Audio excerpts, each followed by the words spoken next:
Hi hello ನಮಸ್ಕಾರ ಸ್ನೇಹಿತರೆ, ಮಸ್ ಕನ್ನಡ ನ್ಯೂಸ್ ಯೂಟ್ಯೂಬ್ ಚಾನಲ್ಗೆ ನಿಮ್ಮೆಲ್ಲರಿಗೆ ಸ್ವಾಗತ. ಜೀ ವಾಹಿನಿಯ ಜನಪ್ರಿಯ ಧಾರಾವಾಹಿಗಿರುವ ಮತ್ತು ಟಾಪ್ ರೇಟರ್ ಧಾರಾವಾಹಿಗಿರುವ ಲಕ್ಷ್ಮೀ ನಿವಾಸ ಧಾರಾವಾಹಿಯು ಇತ್ತೀಚೆಗೆ ತನ್ನ ಕಥೆಯಲ್ಲಿ ಪ್ರಗತಿಯನ್ನು ಕಾಣುತ್ತಿಲ್ಲವೆಂದೇ ಹೇಳಬಹುದು.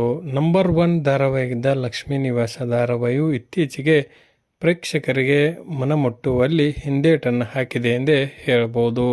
8 ರಿಂದ 9 ಗಂಟೆಯವರೆಗೆ ಪ್ರಸಾರವಾಗುತ್ತಿದ್ದ ಈ ಧಾರಾವಾಹಿಯು ಒಳ್ಳೆಯ ರೀತಿಯಿಂದಲೇ ಸಾಗುತ್ತಿದ್ದು, ಸದ್ಯ ಅರ್ಧ ಗಂಟೆಗಳ ಕಾಲ ಪ್ರಸಾರವಾಗುತ್ತಿರುವ ಕಾರಣಕ್ಕಾಗಿ ಪ್ರೇಕ್ಷಕರಲ್ಲಿಯೂ ಸಹಿತ ಈ ಧಾರಾವಾಹಿಯ ಬಗ್ಗೆ ಆಸಕ್ತಿ ಕುಂದು ಹೋಗಿದೆ ಎಂದೇ ಹೇಳಬಹುದು. ಏಕೆಂದರೆ ಪಾತ್ರಗಳು ಬರುತ್ತಾ ಕಡಿಮೆ ಆಗುತ್ತಲಿದ್ದು, ಹಳೆಯ ಪಾತ್ರಧಾರಿಗಳು ಧಾರಾವಾಹಿಯಲ್ಲಿ ಇಲ್ಲವಂತಾಗಿದೆ ಎಂದೇ ಹೇಳಬಹುದು. ಹೀಗಾಗಿ TRPಯಲ್ಲಿಯೂ ಸಹಿತ ಲಕ್ಷ್ಮೀ ನಿವಾಸ ಧಾರಾವಾಹಿಯು ಏರಿಕೆಯನ್ನು ಕಾಣುತ್ತಿಲ್ಲ.